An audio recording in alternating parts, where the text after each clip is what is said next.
오늘은 지난주에 이어서 이제 마태복음 16장 13절부터 오늘 28절까지 말씀을 가지고 이제 말씀을 전하도록 하겠습니다. 보통 학자들은 이제 마태복음을요, 이제 세 부분으로 나누어져 있다고 그렇게 이야기들을 합니다. 첫 번째 파트는요, 1장부터 4장까지예요. 1장부터 4장까지가 첫 번째 파트인데, 이 부분에는 사역을 준비하시는 예수님에 대해서 기록이 되어 있고요. 자, 두 번째 파트는 이제 5장이죠. 5장은 산상수훈으로 시작이 된다는 걸 아시죠? 자, 5장부터 오늘 우리가 읽은 본문까지입니다. 16장까지. 이게 두 번째인데요. 이 두 번째 파트에는 하나님 나라를 선포하시는 예수님에 대해서 기록이 되어 있어요. 산상수훈 설교를 통해서 하나님 나라를 이론적으로 말씀하시고 또 기적과 기사를 통해서 하나님 나라를 실제적으로 보여주셨고요. 이제 세 번째 파트, 이제 다음 주부터 보게 될 이제 17장부터 마지막 부분까지는요, 이제 십자가를 향해서 나아가시는 예수님을 기록하고 있어요. 이렇게 마태복음은 이렇게 세 부분으로 나누어져 있다고 이야기들을 합니다. 자, 이런 관점으로 본다면 오늘 우리가 읽은 본문은 어디에 해당이 됩니까? 두 번째 파트 맨 마지막 부분이죠. 하나님 나라를 선포하시는 그 선포의 종지부를 찍고 이제 어디를 향해서 나아가시는 것입니까? 십자가를 향해서, 예루살렘을 향해서, 죽음을 향해서 나아가시는 예수님 사역의 일종의 분수령과 같은 지점이 바로 오늘 본문의 지점이에요. 굉장히 중요한 본문입니다. 자, 우리가 이제 마태복음을 쭉 보고 있는데요, 지금까지는 예수님께서 십자가에 대한 이야기는 거의 하지 않으셨어요. 주로 무엇을 말씀하셨냐면 하나님 나라를 가르쳐 주셨어요. 하나님 나라가 뭔지, 예수님이 세우시는 하나님 나라는 어떤 성격을 가지고 있는지 그걸 보여주시고 가르쳐 주셨다면, 이제 오늘 본문을 분수령으로 해서요, 자, 베드로의 신앙 고백을 듣고 난 이후부터는 예수님께서 적극적으로 십자가를 말씀하기 시작합니다. 자, 오늘 21절을 보세요. 자, 21절을 보시면 여러분 성경을 보세요. 이때로부터 이렇게 돼 있죠. 여기 이때는 뭐죠? 이때는 어느 때입니까? 베드로의 신앙 고백이 있고 난 뒤부터요. 그죠? 예수님이 누구신가에 대한 바른 인식, 바른 이해가 이제 제자들에게 생기기 시작했어요. 자, 그것이 있고 난 뒤부터 이제 예수님께서 뭘 말씀하십니까? 21절 보세요. 이제 예수 그리스도께서 자기가 예루살렘에 올라가 장로들과 대제사장들과 서기관들에게 많은 고난을 받고, 그 다음 뭐라고 되어 있죠? 죽임을 당하고 제3일에 다시 살아나야 될 것을 제자들에게 비로소 이때부터 나타내기 시작하셨다는 것입니다. 자, 말씀만 하기 시작한 것이 아니고 실제로 이제 말씀을 보면요, 정말 그 자리를 향해서 가세요. 예루살렘을 향해서 한 걸음씩 죽음을 향해서 십자가를 지고 그 사명의 길을 가시는 것을, 그 길을 향해서 바쁘게 발걸음을 옮기는 것을 이제 마태가 기록을 하고 있습니다. 자, 그런 분수령 같은 지점에서 오늘 본문에서 예수님께서 제자들에게 물어보세요. 너희는 나를 누구라 하느냐? 너희는 나를 누구라 하느냐? 여러분, 이 질문은 굉장히 중요한 질문입니다. 예수 그는 누구인가? 여러분은 이 질문에 대한 대답을 갖고 계신가요? 여러분, 예수가 누구죠? 여러분이 고백할 수 있는 예수님은 어떤 분이십니까? 여러분, 제자도는요, 제자의 삶은 예수가 누구인가에 대한 올바른 인식에서부터 출발하는 거예요. 이게 없으면 신앙생활이 시작이 될 수가 없습니다. 예수 그는 누구인가? 그가 나와 어떤 관계가 있는가?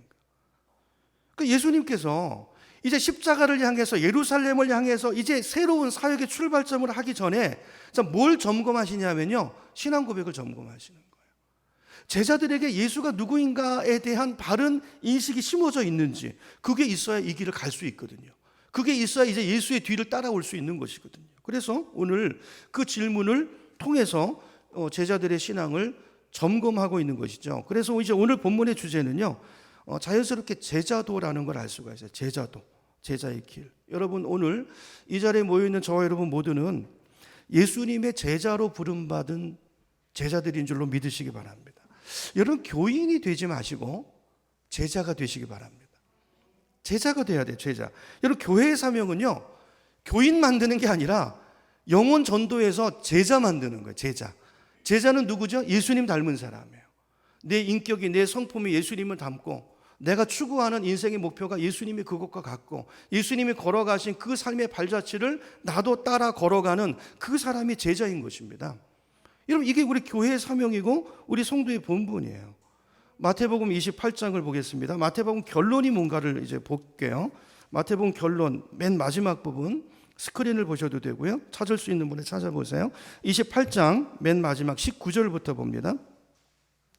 자, 마태복음 28장 19절부터 제가 읽어볼게요. 그러므로 너희는, 여기 너희는 누구죠? 제자들이에요. 제자. 여러분, 교회는 제자 공동체예요. 제자 공동체. 자, 그러므로 너희는, 교회는, 제자는 가서, 제자는 가는 사람이에요. 제자는 여기 머물러 있는 사람이 아닙니다. 우리는 모여서, 교회는 뱃놀이 하는 곳이 아니에요. 유람선이 아닙니다. 구조선이에요. 영혼 구원하는. 가야 돼요. 세상으로 들어가야 됩니다. 그렇죠? 가서, 왜 가죠? 모든 민족을 제자 삼기 위해서 가는 거예요. 그렇죠? 가서 뭐 합니까? 세례를 베풀고, 세례를 왜 주죠? 제자 삼기 위한 첫 단계예요. 자, 세례를 베풀고 20절 보세요. 내가 너희에게, 예수님께서 우리에게 분부하신 모든 것을 가르쳐 지키게 하는 것입니다. 이게 교회 사명이에요. 그죠? 교인 만드는 게 아니라 제자 만드는 거예요. 그렇죠? 오늘 이 부르심으로 우리가 부름받았다는 걸 기억하시고, 여러분 제자 되시고, 제자 삼는 이 사역에 남은 인생을 들이시는, 의미 있는 인생을 살아가는 저 여러분 되기를 축원합니다. 여러분, 교회 나오시는 분들을 보면요, 다 교회 나오는 저마다 이유가 있어요. 어떤 분은 그냥 친구 따라오시는 분이 있고요, 교회 가니까 너무 교제가 좋고, 어떤 교회는 그런 교회 있잖아요. 또 어떤 분은 진리에 대한 열망이 있어서 뭔가 좀 진리를 발견하기 위한 그 몸부림 끝에 교회를 찾는 분이 계시고요, 어떤 분은 마음의 평화를 얻기 위해서, 또 어떤 분은 또 병고침을 받기 위해서, 뭐 다양한 이유들이 있을 수 있습니다. 자, 그렇지만, 자, 그러나 중요한 것은, 자, 출발은 어떻게 시작했든지 간에 어떤 시점에 대해서, 자, 우리가 예수님을 영접하고 세례를 받는 그 순간부터는 우리는 예수님의 제자로 세워져 가야 되는 것입니다. 이 성장의 단계가 있어야 되는 거예요. 여러분, 그래서 이제 오늘 이제 설교 포인트는 이거예요. 여러분, 설교를 들으면서 여러분 스스로에게 질문해 보셔야 돼요. 나는 예수님의 제자인가? 제자가 되어져 가고 있는가? 나의 일주일의 삶은 예수를 따라 사는 삶인가? 그분을 닮아가고 있는가? 여러분, 이걸 날마다 점검하는 신앙생활이 되어야 될 줄로 믿습니다. 자, 그래서 오늘 설교 포인트는요, 제자도예요. 제자도. 제자는 어떤 사람인가? 제자는 어떻게 출발하고 어떻게 시작하고 또 어떤 과정을 거쳐서 제자로 만들어져 가는가? 또 내가 예수님의 참 제자가 되기 위해서 오늘 내가 피해야 될 거는 뭐고? 여러분, 끊어야 될 것이 있습니다. 예수님을 따라가려면 끊어버려야 될 게 있어요. 그리고 내가 적극적으로 추구해야 될 것이 있습니다. 이런 것들을 정리해보는 시간이 됐으면 좋겠어요. 나는 어디까지 왔는가? 나는 잘 가고 있는가? 자, 이런 부분들을 좀 묵상하고 생각해보는 예배가 됐으면 좋겠습니다. 자, 그런 관점으로 이제 오늘 본문을 보는데요. 자, 첫 번째, 자, 진정한 예수님의 제자가 되는 첫 번째 단계는요, 바른 신앙 고백이에요. 뭐라고요? 바른 신앙 고백. 누구에 대한 신앙 고백이요? 예수님에 대한. 예수, 그는 누구인가? 여러분, 이 질문에 대한 분명하고 명확한 답을 가지셔야 돼요. 그래야 제자의 삶이 시작이 되는 거예요. 자, 13절부터 보겠습니다. 13절, 여러분 성경으로 보세요. 저는 조금 다른 번역으로 읽습니다. 예수께서 가이사랴 빌립보 지방에 이르러서 제자들에게 물으셨다. 사람들이 나를 누구라 하느냐? 인자, 나를 누구라 하느냐? 근데 이 질문을 어디서 하셨다고요? 어디라고 되어 있습니까? 13절에 보니까 가이사랴 빌립보. 이 가이사랴 빌립보는 지난주에도 말씀드렸지만 이방 지역이에요. 이방 지역. 그러니까 예수님께서 지금 오늘 이 본문이 오기까지 한동안은 이방 지역을 이렇게 다니셨잖아요. 지난주까지 봤었죠. 그렇죠? 자, 그러다가 이제 예루살렘을 향해서, 십자가를 향해서, 사명을 향해서 이제 나아가는 새로운 사역의 전환점이 되는 그 출발점에 서 계시는데, 자, 그 출발점을 예수님께서 어디로 삼으셨냐면요, 가이사랴 빌립보라는 지방을 택하셨다는 거예요. 자, 그 지역에서 질문하십니다. 사람들이 나를 누구라 하더냐? 일종의 여론조사를 해갖고 와서 알아보고 오라는 거예요. 14절, 제자들이 알아보고 대답합니다. 자, 어떤 분은 세례 요한이라고 하는 사람들도 있고요, 또 엘리야라고 하는 분들도 있던데요, 또 예레미야나 예언자 가운데 한 분이라는 사람들도 있습니다. 자, 이 대답을 들어보면 여러분, 당시 바리새인이라든지 사두개인들보다는 일반 사람들이 예수님에 대한 평가를 굉장히 높게 갖고 있다는 걸 알 수 있죠. 그렇죠? 여기 나오는 세례 요한, 엘리야, 예레미야 이런 분들은요, 전부 다 이스라엘을 대표하는 선지자들이에요. 굉장히 존경받는 인물들인데 예수님을 그들 중 하나 정도로 그 높은 이렇게 평가를 하고 있으니까 뭐 평가가 괜찮은 거죠. 자, 그런데 그럼에도 불구하고 예수님께서는 이 대답이 썩 그렇게 만족스럽지 않으세요. 그거는 예수님에 대한 올바른 고백이 아니에요. 제자들에게 다시 물어보십니다. 15절. 자, 그러면, 자, 사람들은 그렇다 치고, 그러면 너희는 나를 누구라고 하느냐? 질문하시는데 베드로가 대답합니다. 16절. 선생님은 살아계신 하나님의 아들 그리스도이십니다. 그래서 여기 그리스도라는 말은요, 이런 뜻이에요. 당신은 구약에 예언된 하나님이 보내시겠라고 약속하신 바로 그 구원자이십니다. 그 예언된 바로 그분이 당신이십니다. 그 말이죠. 그 대답을 듣고요, 예수님 기뻐하셨어요. 17절에 이렇게 말합니다. 바요나 시몬아, 너는 복이 있도다. 이것을 너에게 알려주신 분은 사람이 아니라 하늘에 계신 나의 아버지시다. 그러면서 중요한 말씀을 하세요. 18절. 자, 18절. 너는 베드로다. 그래서 너 베드로지? 그러니까 베드로 이름의 뜻이 반석이거든요. 너 이름이 반석이지? 그 누가 지어준 이름이죠? 예수님이 지어준 이름이에요. 너 반석이지? 그러면서 뒤에 뭐라고 얘기합니까? 나는 이 반석 위에다 뭘 세우겠다고요? 내 교회를 세우겠다. 그래서 내 교회를 세우겠다. 그리고 죽음의 문들이, 죽음의 권세가 그것을 이기지 못할 것이다 그랬어요. 여러분, 이 말을 지금 예수님이 어디서 하고 계시다고요? 어디서요? 가이사랴 빌립보에서. 여러분, 가이사랴 빌립보는 이방 지역인데요, 그곳에는요, 거긴 큰 이 돌 반석들이 많은 곳인데 그 반석 위에 거대한 로마 신전이 서 있는 도시예요. 예수님께서 그 반석 위에 서 있는, 굳건하게 서 있는 엄청난 그 이방 우상 신전을 바라보시면서 이 말씀을 하시는 거예요. 너희들 저 신전이 보이지? 저 신전이 어디 서 있어? 반석 위에 서 있잖아. 그러니까 저 신전이 반석 위에 서 있는 것처럼 나는 베드로, 워드플레이입니다. 저 이방 신전은 반석의 건물이 세워 있지만 내가 세우려고 하는 교회는 베드로, 네 이름이 반석이지? 너를 반석 삼아서, 지금 네가 한 그 신앙 고백을 기초 삼아서 그 위에다가 나의 교회를 세우겠다고 말씀하시는 거예요. 나의 교회를 세우겠다.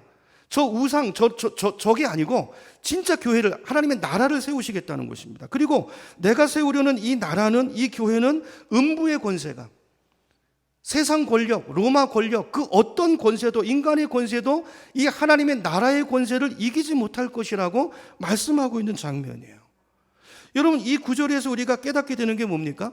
교회는 예수님을 향한 올바른 신앙 고백 위에 세워진다는 거예요. 그 앞에 반석의 신전이 서 있지만 여러분, 교회는 건물이 아닙니다. 영천 중보교회는 이 건물이 아니에요. 이건 예배드리는 예배당이고요.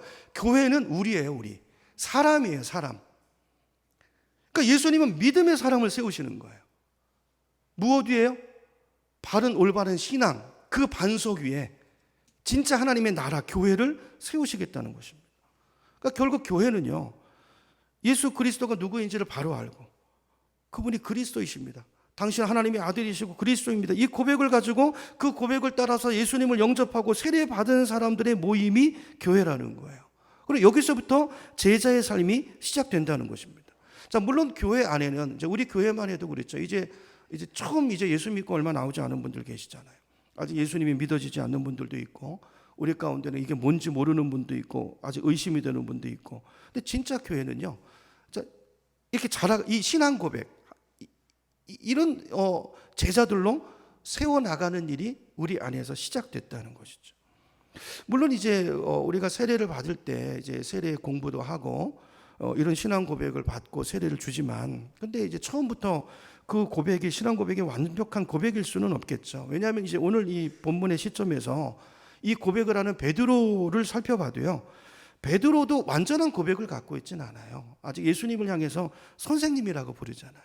그러니까 그가 지금 말하는 하나님의 아들이십니다라는 이 아들이라는 고백이 지금 우리가 신학적으로 알고 있는, 정리하고 있는 삼위일체 하나님이 한 분이라는 그런 어떤 영적인 지식까지는 아직 베드로도 그런 이해도까지는 도달하지 못한 것 같아요. 아직 영안이 완전히 열리지 않았습니다. 자, 그럼에도 불구하고 자, 예수님께서 기뻐하시는 이유가 뭡니까?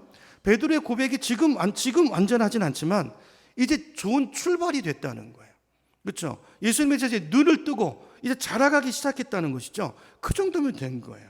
자, 이 고백으로부터 시작돼서 베드로는 완전한 진정한 고백에 이르기까지 이제 조금씩 그의 신앙이 성장하고 발전해 가는 것을 이제 마태복음이 기록해 놓고 있어요. 사도행전까지 우리가 그 인생을 추적해 갈 수 있습니다. 그럼 우리도 마찬가지라는 거예요. 여러분, 내가 예수님의 제자가 되려고 할 때 처음부터 예수님이 누군가를 다 정확히 알고 또 기독교에 대한 완벽한 이해를 가지고 예수님을 영접하는 사람은 아무도 없습니다. 처음에는 그분이 하나님의 아들이시라니까. 최 목사 얘기가 예수님이 날 사랑하신다고 그러고 그분이 나를 위해서 죽으셨다고 그러니까 그분이 지금도 내 마음문 밖에서 내 마음을 두드리고 있다고 하니까 그렇죠? 복음을 전하는 사람은 그래서 중요한 거예요. 저분을 보니까 거짓말은 아닌 것 같고 그 정도 이해를 가지고 저분 때문에 일단 한번 믿어보지 뭐. 자, 이렇게 시작을 하는 거예요. 처음 신앙생활은요. 자, 그러고 난 다음에 이제 교회 일원이 돼서 그분의 은혜와 능력을 조금씩 누려갈 때 이 고백이 진짜 나의 고백이 되고 진실한 고백이 되고 그리고 조금씩 그 신앙 고백이 완성되어져 가는 것입니다. 그런 과정 속에서 성령의 역사가 있고 그 신앙이 자라가고 성장하는 것이죠. 자, 그런 말씀을 하시고 난 다음에 이제 19절로 가보세요. 19절을 보시면 자, 이렇게 이제 제자의 삶을 시작한 이들에게 주시는 약속이 나오는데요. 그 약속이 뭔지 우리 19절을 같이 한번 읽어보겠습니다. 마태복음 16장 19절입니다. 같이 읽습니다. 시작. 내가 천국 열쇠를 내게 주리니 내가 땅에서 무엇이든지 매면 하늘에서도 매일 것이요 내가 땅에서 무엇이든지 풀면 하늘에서도 풀리리라. 그러죠. 풀리리라. 이게 무슨 말일까요? 천국 열쇠를 이게 천국 열쇠가 뭐고 또 우리가 땅에서 매면 하늘에서도 매이고 땅에서 풀면 이게 뭘 말하는 것이죠? 여러분, 성경을 해석할 때 이제 성경을 해석하는 중요한 원리가 있는데요. 성경은 절대로 억지로 내 생각대로 풀면 안 돼요. 내가 보고 싶은 대로 보면 안 되고 성경을 해석하는 가장 중요한 첫 번째 원리는 성경은 성경으로 푸는 것입니다. 성경은 짝이 있어요. 그 본문을 풀어주는 단서들이 성경 안에 있어요. 그렇죠? 그래서 그 문맥 안에서 본문 안에서 푸는 게 굉장히 중요합니다. 베드로후서 1장 20절을 보겠습니다. 여러분 스크린을 보시면 될 것 같아요. 자, 베드로후서 1장 20절을 보면 제가 읽어볼게요. 자, 먼저 알 것은 성경의 모든 예언은 어떻게 풀면 안 된다고요? 사사로이 자기 개인적으로 자기 입장에서 풀면 안 되고 그렇죠? 자기 마음대로 하면 안 된다는 거예요. 왜 그래요? 21절 예언은 성경의 말씀은 언제든지 사람의 뜻으로 낸 것이 아니라 이게 사람의 머리에서 나온 말씀이 아니라는 거예요. 누구에게서 나온 것입니까? 성령의 감동, 하나님의 감동을 받은 사람들이 하나님께 어떻게 했다고요? 받아서 기록한 말씀이라는 거예요. 그러므로 이 성경은 하나님의 말씀이기 때문에 우리 수준에서 이해가 안 되는 부분이 있어요, 없어요? 있어요. 근데 이걸 어떻게 푸느냐 하는 문제입니다. 자, 이제 3장으로 가봅니다. 베드로후서 3장 16절로 가보시면 제가 읽어볼게요. 또 그 모든 편지에서도 이런 일에 관하여 말하였으되 그 중에 성경 말씀 중에 알기 어려운 것이 있어요, 없어요? 있어요. 더러 있으니 자, 무식한 자들과 굳세지 못한 자들이 여러분 성경은요 공부하지 않고 풀기 어려운 말씀들이 많습니다. 이건 우리와 시대가 다르고 문화가 다르고요. 성경을 바로 풀려면 그 시대를 알아야 돼요. 왜냐하면 성경은 허공에 던져진 말씀이 아니고 어떤 특정한 상황 속에서 답으로 주신 말씀이기 때문에 그 상황을 이해하는 게 굉장히 중요해요. 그러니까 무식한 자들과 굳세지 못한 자들이 다른 성경과 같이 그것도 억지로 풀다가 스스로 멸망에 이르느니라 그랬어요. 여러분 이렇게 되지 않도록 저희 여러분 조심해야 될 줄로 믿습니다. 그러니까 성경은 성경으로 푸는 게 가장 중요한 거예요. 자, 그렇다면 이제 다시 오늘 본문으로 가서 자, 그러면 오늘 본문 19절 말씀의 의미가 뭘까요? 19절 말씀. 천국 열쇠가 도대체 뭘까요? 자, 이걸 풀어주는 말씀이 이제 마태복음 18장인데요. 18장으로 가보겠습니다. 마태복음 18장 18절로 가보세요. 18장 18절 1818 거기 보면요. 거기 기록된 말씀이 우리가 방금 봤던 마태복음 16장 19절 말씀과 똑같아요. 맞죠? 18장 18절 제가 읽어볼게요. 진실로 너에게 이르노니 무엇이든지 너희가 땅에서 매면 하늘에서도 매일 것이요 무엇이든지 땅에서 풀면 하늘에서도 풀리리라. 똑같아요. 근데 한 가지가 달라요. 뭐가 다르죠? 아까 16장 19절에서는 천국 열쇠를 누구한테 준다고 그랬습니까? 누구한테? 너에게. 단수죠. 베드로. 너는 베드로죠. 베드로에게 하시는 말씀이잖아요. 베드로 개인에게 준다고 말씀했는데 18장에 와서는 천국 열쇠를 누구에게 준다고 이야기하고 있죠? 너희라고 복수라고 돼 있어요. 여기 너희는 누굽니까? 공동체예요. 교회. 공동체에 주신다는 말씀이에요. 그러니까 천국 열쇠는 공동체에 주어지는 것입니다. 이걸 계식 점진성이라고 그래요. 앞에는 이제 베드로에게 이야기하는 거니까 그렇게 말씀하셨지만 이 진리가 확장돼서 더 명확하게 드러나고 있어요. 계시의 점진성이라고 그러는데요. 18장으로 가보면 그 교회라는 걸 알 수가 있어요. 그렇죠? 자, 그러면 천국 열쇠는 뭔가? 그 열쇠, 그 열쇠가 이제 19절에 나옵니다. 열쇠가 뭔지 19절 제가 읽어볼게요. 내가 진정으로 거듭 다시 반복해서 너에게 말한다. 강조죠. 땅에서 너희 가운데 두 사람이 합심하여 무슨 일이든지 구하면 하늘에 계신 내 아버지께서 그들에게 이루어 주실 것이다. 자, 이 말씀으로 봐서 천국 열쇠는 뭐라는 걸 알 수가 있죠? 기도입니다. 기도. 교회의 기도예요. 교회의 기도. 이런 교회의 기도는 능력이 있어요. 능력이 있어요. 자, 이 말씀이 무슨 말이냐면 하나님께서 이제 교회를 세우시고 음부의 권세가 이기지 못할 거라고 그랬는데, 자, 그래서 교회에게 부여해 주신 어떤 힘이 있어요. 능력이 있는데, 자, 그 능력은 무엇을 통해서 이루어진다고요? 기도를 통해서 온다고요. 하나님의 교회가 연합해서 합심해서 간절히 주님 앞에 구할 때 이루어지는 능력이라는 거예요. 능력이라는 거예요. 진짜 그런가? 우리 성경을 통해서 한번 확인해 보겠습니다.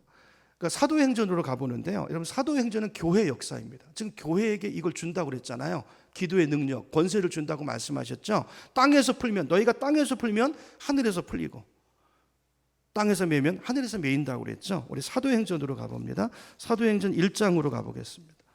사도행전 1장 14절로 가보면요. 자, 교회가 언제 시작됐는가? 성령의 놀라운 강림의 역사가 언제 일어났는가? 자, 사도행전 1장 14절 제가 읽습니다. 여자들과 예수의 어머니 마리아와 예수의 아우들과 더불어 마음을 어떻게 했다고요? 같이 해서, 마음을 합해서 뭐 했어요? 오로지 기도에 힘쓸 때 성령이 임한 줄로 믿습니다. 성령이 역사한 줄로 믿습니다. 사도행전 12장으로 갑니다. 사도행전 12장 5절부터 보겠습니다. 12장 5절. 자, 먼저 1절을 보면 헤롯 왕이 나오죠. 세상 권세가 나옵니다. 아까 음부의 권세가 이기지 못한다고 그랬잖아요. 세상 권세가 나와요. 헤롯 왕이 교회 리더들을 해하려고 지금 그러고 있죠. 자, 5절. 자, 그런 상황 속에서 5절. 베드로가 옥에 갇혔어요. 자, 먼저 야고보를 죽였습니다. 그리고 백성들이 좋아하니까 베드로도 죽여야지. 그래가지고 베드로를 잡아서 가뒀어요. 자, 그랬을 때 교회는 5절. 자, 교회가 나오죠. 교회는 그를 위해서 간절히 하나님께 어떻게 했다고요? 기도하더라. 이런 교회 기도가 굉장히 중요합니다. 마음을 합해서 하는 기도. 그렇죠? 그랬더니 6절 가보세요. 이게 지금 베드로가 살아나올 수 있는 환경인가? 살아나올 수 없는 환경이에요. 그렇죠? 지금 뭐 쇠사슬로 묶어놓고 파수꾼들이 지키고, 자, 그랬는데 7절 기도하니까 누가 나옵니까? 주의 사자가 나타나요. 그렇죠? 나타나서 마지막 부분에 보세요. 쇠사슬이 벗어지는 역사가 일어나죠. 그렇죠? 11절로 가봅니다. 12장 11절. 자, 베드로가 정신이 들어서 이르되 내가 이제야 참으로 주께서 그의 천사를 보내어 나를 헤롯의 손과 유대 백성의 모든 기대에서 벗어나게 하신 줄 알겠노라 하여 깨닫고 마가라 하는 요한의 어머니 마리아의 집에 가니 거기 뭐 하고 있어요? 여러 사람이 거기 모여서 뭐 하고 있죠? 기도하고 있더라. 여러분, 우리의 기도에는, 교회 기도에는 능력이 있습니다. 능력이 있습니다. 자, 우리가 이곳에 모여서 무엇이든지 매면 하늘에서도 매이고요. 이곳에 무엇이든지 풀면 하늘에서도 풀리는 역사가 일어난다는 거예요. 여러분, 사람들이 볼 때는 기도가 별거 아닌 것 같고, 뭐 기도한다고 되겠어? 뭐 그러지만 아니에요. 기도는 능력이 있어요. 여러분, 제자는 이걸 경험하고 아는 사람이에요. 제자는 기도하는 사람인 줄로 믿습니다. 자, 지금까지 말씀을 정리하면 제자는 어떻게 출발하는가? 바른 신앙 고백이라고 그랬죠. 예수 그는 누구인가에 대한 분명한 답을 가지고 말씀과 기도를 통해서 그리스도를 알아가고, 또 하나님이 교회에 주신 그 특권을 꺼내 쓰면서, 여러분, 아무리 우리에게, 여러분 은행 통장에 뭐 100억이 있으면 뭐 합니까? 갖다 써야죠. 그 카드가 이게 뭐 하는 물건인고 이래가지고 그거 긁을 줄 모르면 그 100억 싸놓고서도, 그죠? 쫄쫄 굶는 사람이 될 수 있어요. 믿음은 하나님이 우리에게 주신 것이 무엇인가를 알고 그걸 가져다 쓰는 게 믿음이에요. 여러분, 기도하시기를 바랍니다. 기도에 능력이 있어요. 여러분, 제자는 말씀과 기도를 통해서 성장해 가는 것입니다. 우리가 기도할 때 이게 약속이기 때문에, 하나님이 하신 약속이기 때문에, 여러분 기도하시면요, 여러분 기도하면 하나님이 들으세요. 응답하세요. 그 기도를 통해서 하나님이 얼마나 살아계신 분인가, 그분이 얼마나 신실하신가를 경험하고 알아가고 맛보아가고, 그래서 내 인생에 간증이 생기고, 야, 기도하니까 진짜 이런 일이 일어나는구나 체험이 생기고, 그걸 통해서 믿음이 단단해지고, 그러면서 예수의 제자로 성장해 가는 것입니다. 이게 제자의 길이라는 거예요.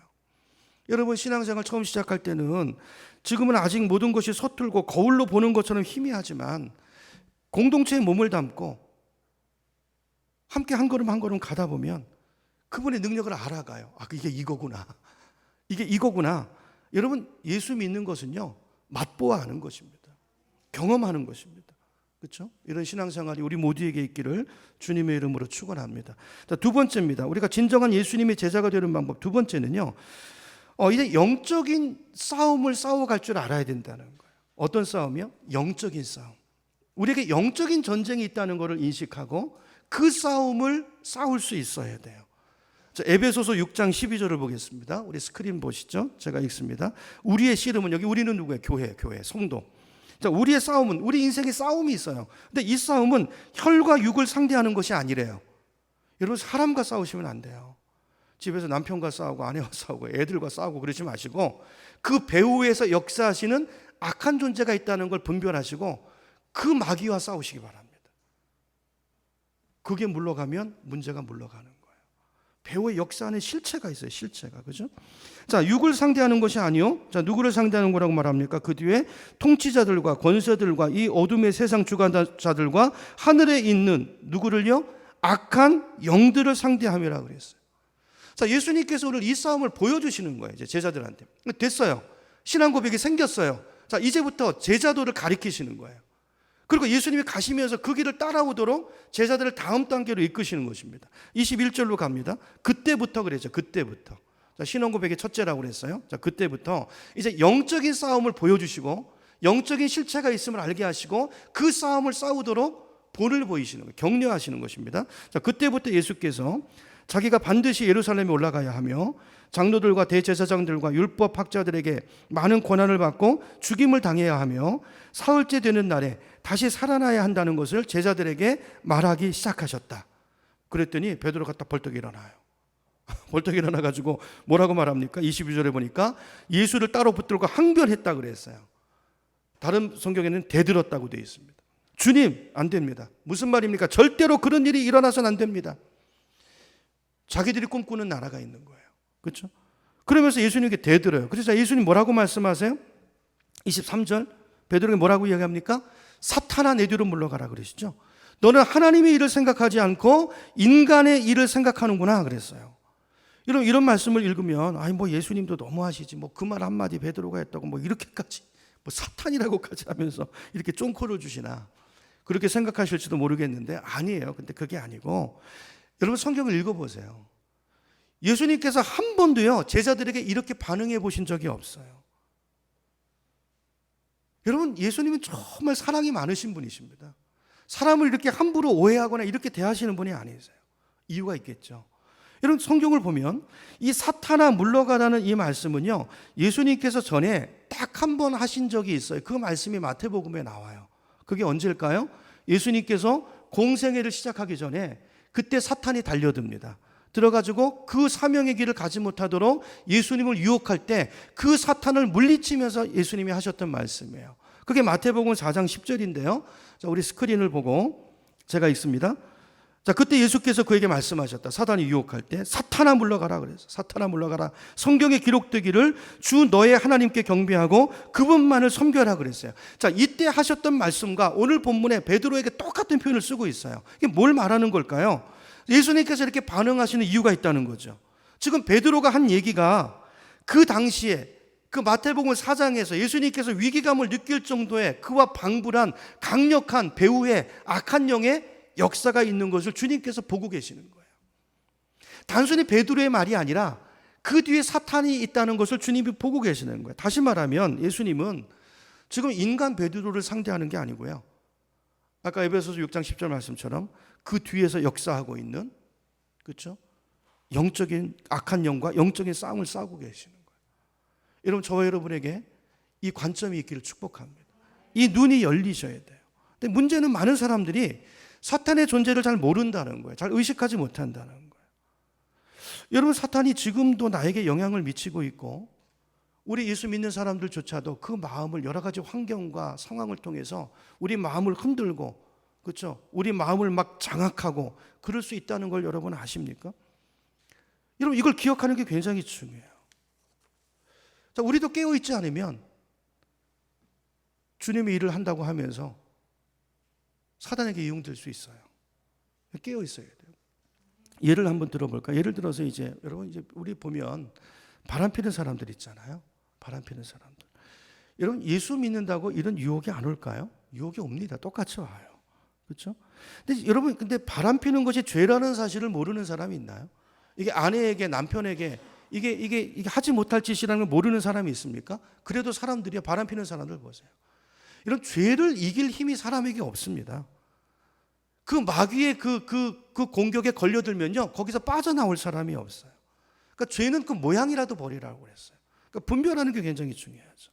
여러분, 바람 피는 것은 정말 자기 배우자한테 정말 못된 짓을 하고 있는 거예요. 이건 정말 인격적으로 배신 행위고요. 정말 배우자의 신의를 저버리는 일입니다. 거기다가 자기 자식까지 생각하면 이건 있을 수 없는 일을 하고 있는 거죠.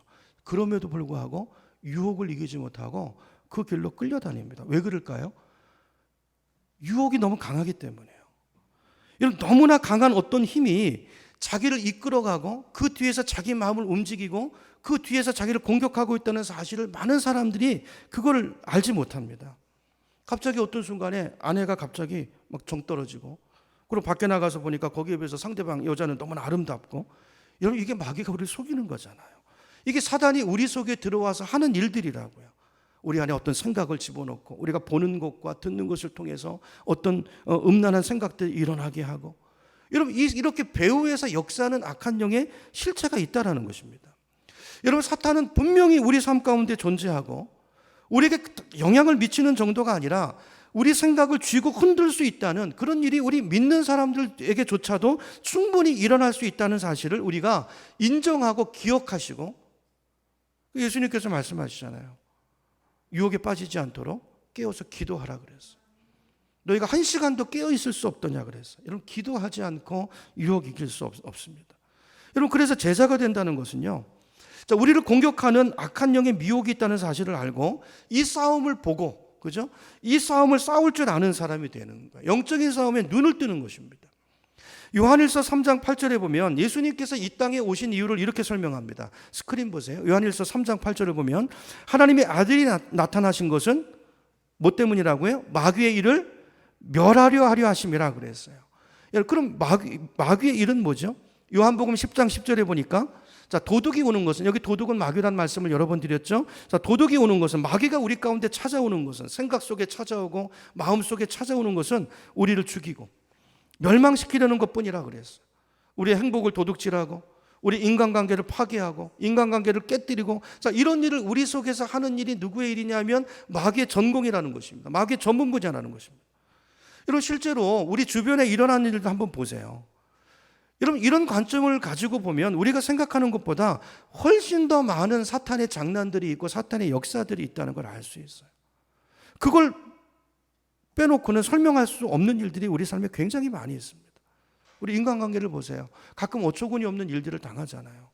아니, 그렇게 오래 관계를 맺었던 그 신뢰관계가 어떻게 그렇게 한순간에 무너질 수가 있죠? 말도 안 되는 문제 가지고, 있지도 않은 일 가지고 어떻게 그런 일들이 공동체 안에, 가정 안에, 교회 안에 일어날 수 있냐는 말이에요. 배후의 역사는 악한 영의 실체가 분명히 있다는 것입니다. 그렇기 때문에 우리는 그 사단의 역사를 볼 줄 아는 영적인 민감성을 키워나가야 돼요. 그렇죠? 어떤 경험들을 통해서 그 실체를 볼 줄 알아야 돼요.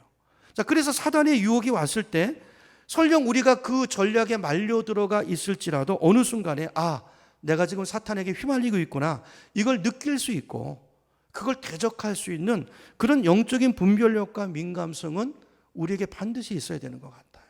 그래야 제자의 길을 갈 수 있어요. 그래야 주님을 따라갈 수 있어요. 여러분, 우리 사단을 인식하고 살아갈 수 있는 우리가 되기를 축복합니다. 특별히 여러분의 가정에서, 공동체에서 사람과 싸우지 마시고요.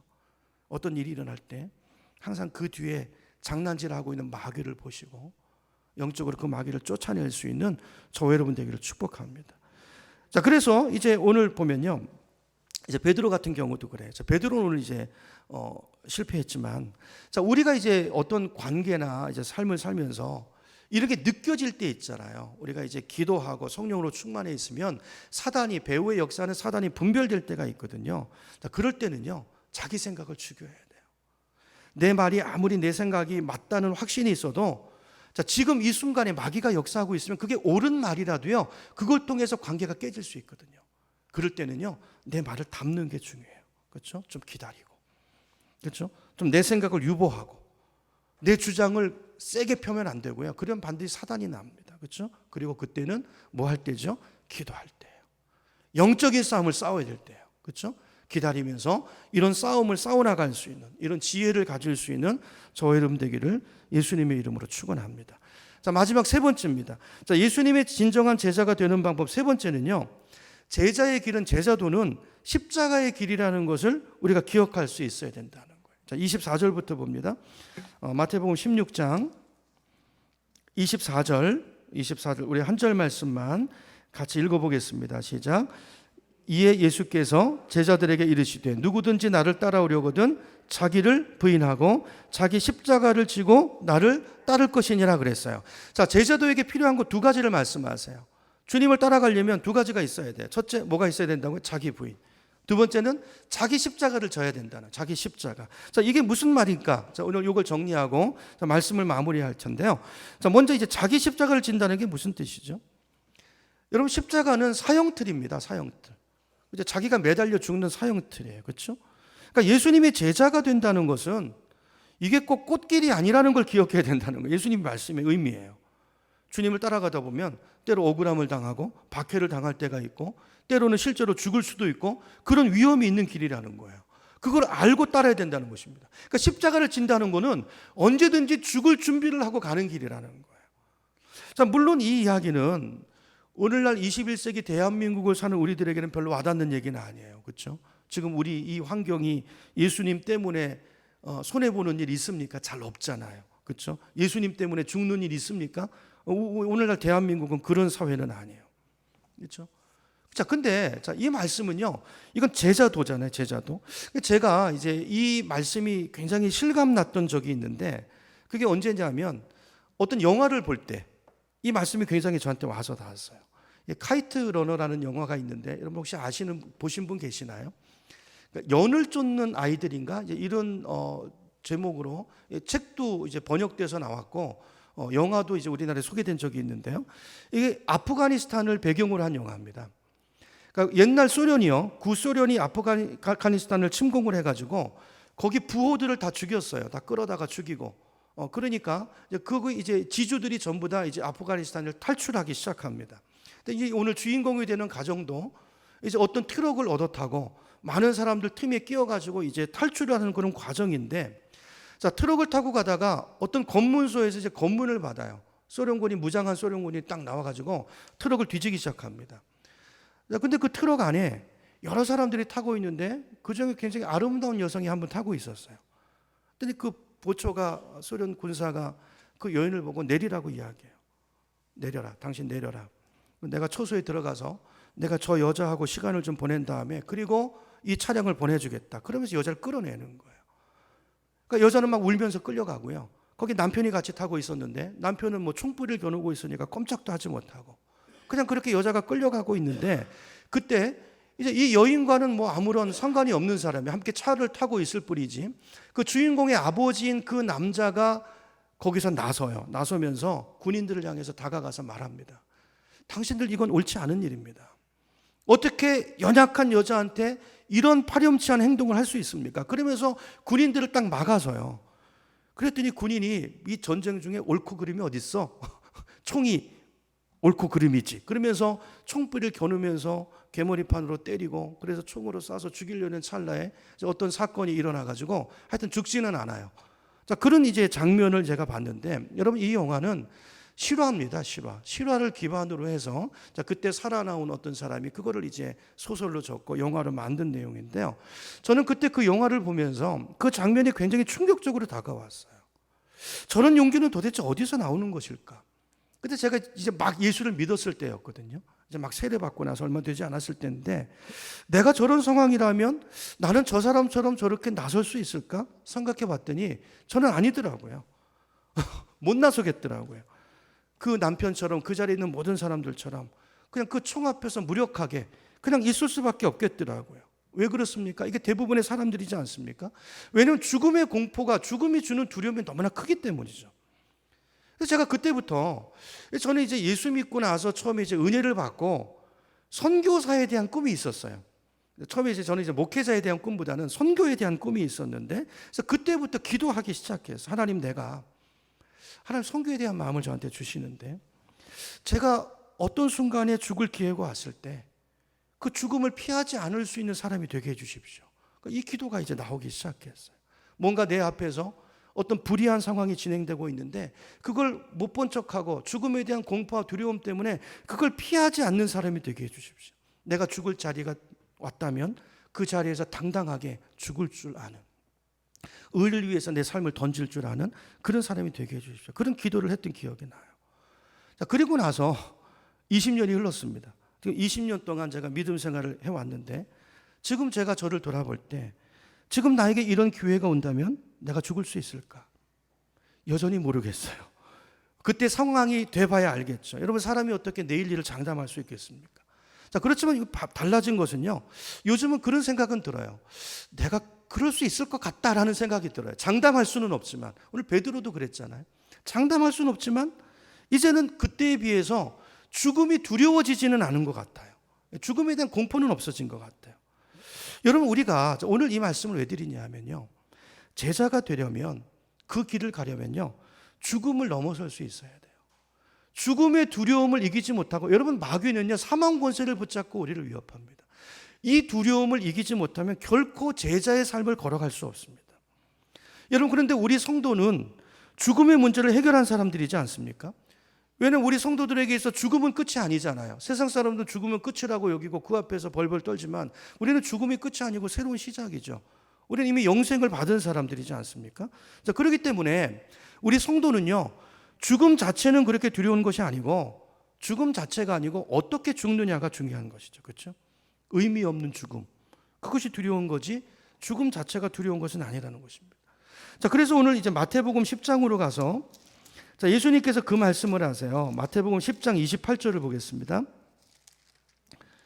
자, 마태복음 10장 28절을 보시면 예수님이 이렇게 말해요. 몸은 죽일지라도 영혼은 죽이지 못하는 일을 두려워하지 말고 영혼도 몸도 둘 다 지옥에 던져서 멸망시킬 수 있는 분, 그분을 두려워하라 그랬어요. 그분이 누구죠? 하나님이시죠. 그러니까 제자는 누굽니까? 하나님만 두려워하는 사람이에요. 우리는 죽음의 문제를 이미 해결한 사람이고, 그렇죠? 우리는 영생을 이미 받은 사람이기 때문에 세상의 권세에 무릎 꿇는 자들이 아니라 언제든지 죽을 준비가 되어 있고, 그렇죠? 이 문제를 해결한 사람, 그 사람이 예수를 따라갈 수 있다라는 것을 기억하시고, 그렇죠? 우리가 그 길을 믿음으로 걸어갈 수 있는 우리가 되기를 축원합니다. 자, 두 번째는요, 예수를 따르려면 예수님께서 자기 부인을 말씀하세요. 자기 부인. 근데 제가 생각할 때는요, 이 자기 부인이 어떻게 보면 죽는 것보다 더 훨씬 더 어려운 일이라는 생각이 들어요. 이런 자기 부인이 뭘까요? 자기를 부인한다는 게 뭐죠? 자, 자기를 부인한다는 것은요, 자기 중심성을 버리는 거예요. 여러분, 사람은 다 자기 중심적이지 않습니까? 여러분, 우리가 얼마나 자기 중심적인지 우리 자신이 알죠. 우리는 언제나 내가 중요하고요. 그래서 어디에 가든지 항상 내가 최고가 돼야 되고, 내 중심으로 모든 상황이 움직여야 되고, 내 자존심, 내 자아, 이게 너무나 중요한 사람들이에요. 그래서 항상 우리는 이기적인 행동을 하고 그런 판단을 할 때가 많죠. 근데 이게 죽지 않으면 이게 내려놓아지고, 이기적인 삶이 이타적이 되고, 그렇죠? 그리스도 중심이 되고, 이 삶의 중심이 바뀌지 않고는 예수님의 제자로 살아갈 수 없다라는 것입니다. 이게 오늘 예수님께서 25절에서 말씀하시는 의미예요. 자, 누구든지 나를 따라오려거든 두 가지. 자기 십자가를 지고 죽을 준비를, 이 죽음 문제를 극복해야 되고, 그 다음에 자기 부인, 자기 중심성을 내려놓을 때 주님을 따를 수 있다는 것입니다. 자, 오늘 우리에게 이런 삶의 변화들이 나타나기를 축복합니다. 그래서 우리 이제 제자들은요, 높은 곳을 지향하는 사람이 아닙니다. 항상 낮은 곳을 지향하는 사람. 내가 낮은 곳을 향하면 주님이 우리를 높이시고, 내가 뭔가를 버리면 주님이 없게 하시고, 내가 내 자아를 죽이면 그분이 나를 높이시고 살려주시는, 여러분 이거를 알아가는 것, 이것이 제자도의 길이라는 것이죠. 자, 그런데 이게 사실 뭐 생각처럼 쉬운 것은 아니에요. 우리에게는 이 자기 중심성이라는 이 뼛속 깊이 있는 이 죄된 본성이 있기 때문에 우리가 이 길을 걸어가려면 훈련이 없이는 되지 않습니다. 그렇죠? 날마다 자기를 쳐서 복종해야 되고, 그럴 때 우리가 조금씩 이 길을 걸어갈 수 있는 것이죠. 그러나 중요한 것은 이게 우리가 걸어가야 될 제자의 길이라는 걸 기억하시고, 그리고 아까 찬양한 것처럼 그 길이 주님이 걸어가신 길이고, 그러므로 우리가 주님을 따라서 그 방향으로 걷다 보면 언젠가 우리도 예수님과 같은 그런 신실한 주님 닮은 제자의 모습으로 서게 될 줄로 믿습니다. 오늘 이 말씀을 오늘 마음에 담고 이 세 가지 기억하시고 날마다 한 주간도 이 믿음으로 주님을 따라 살 수 있는 우리 모두가 되기를 예수님의 이름으로 축원합니다.